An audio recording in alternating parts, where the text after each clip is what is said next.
Est-ce que vous pouvez nous raconter en quelques mots votre parcours entre la France et l'Algérie pour qu'on se situe, ou entre l'Algérie et la France?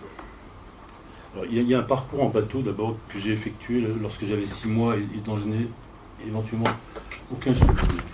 Donc il s'est passé comme ça dans les limbes et je me suis retrouvé dans un couffin et je suis arrivé en France donc à l'âge de 7 mois à peu près. Et puis mon parcours ensuite il a été en fait celui d'un garçon qui vivait à la campagne d'abord, dans un pays où la mine était présente, la mine extractrice de charbon, donc on a vécu dans cet endroit-là. Mon père travaillant sur des chantiers comme des centaines et des milliers d'autres hommes à son époque. Et à travers, donc je fais vite pour le parcours, hein, parce que et la campagne est quelque chose de très présent pour moi parce que c'est effectivement c'est l'endroit où je suis arrivé en premier, c'est là où j'ai commencé à marcher, c'est là où j'ai appris les premiers mots. Et je crois que c'est dans l'Étoile aux cheveux noirs où j'ai commencé. Il y avait une chapelle près de l'endroit où j'habitais lorsque j'avais avant 5 ans. C'est une maison une maison, une espèce d'endroit de quelques mètres carrés que j'ai revu souvent. Après, je vais visiter souvent ma maison. Et à cet endroit, il y avait une chapelle et il y avait une phrase. Et j'avais mis je ne sais pas combien de temps pour déchiffrer cette phrase avec l'aide de mon frère. C'était écrit « Aimer Dieu en toutes choses ». Et j'ai toujours cru rêver, en fait. Et quand je reviens dans cet endroit-là, je m'installe il y a une espèce de margelle, une murette. Et je me mets là, puis je regarde, je dis tiens, c'est là que j'ai appris à lire. C'est là que j'ai appris à lire. Et je crois que c'est là que j'ai commencé à apprendre à écrire. Parce que l'apprentissage de l'écriture, pour moi, il s'est fait, je parlais de la campagne, il s'est fait dans cet endroit-là.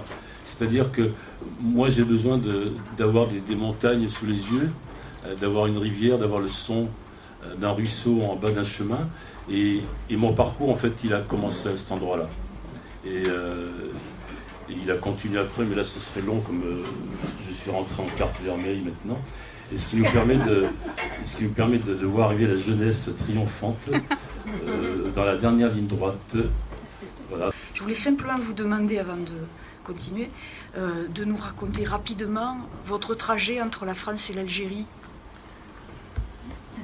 Donc, je m'appelle Brahim Etiba, j'ai 39 ans, j'ai grandi en Algérie, je suis arrivé en France à l'âge de 23 ans et j'ai fait des études d'ingénieur en informatique à l'université de Constantine et puis je suis arrivé en France pour travailler et les réflexions de la vie, mon parcours, le rapport à mes parents, on reviendra dans le détail, des éléments de mon propre vécu, mais aussi toutes les expériences vécues en France, enfin en tout cas toutes les choses qui ont pu m'étonner en arrivant en France sur le plan culturel et sur les différences des systèmes de valeurs, etc., ont fait que j'ai écrit, j'ai été publié. Donc j'ai sorti 2 livres et le 3e sortira en janvier. Mais je continue de travailler pour payer le loyer et manger. J'ai mon travail dans l'informatique toujours. Voilà.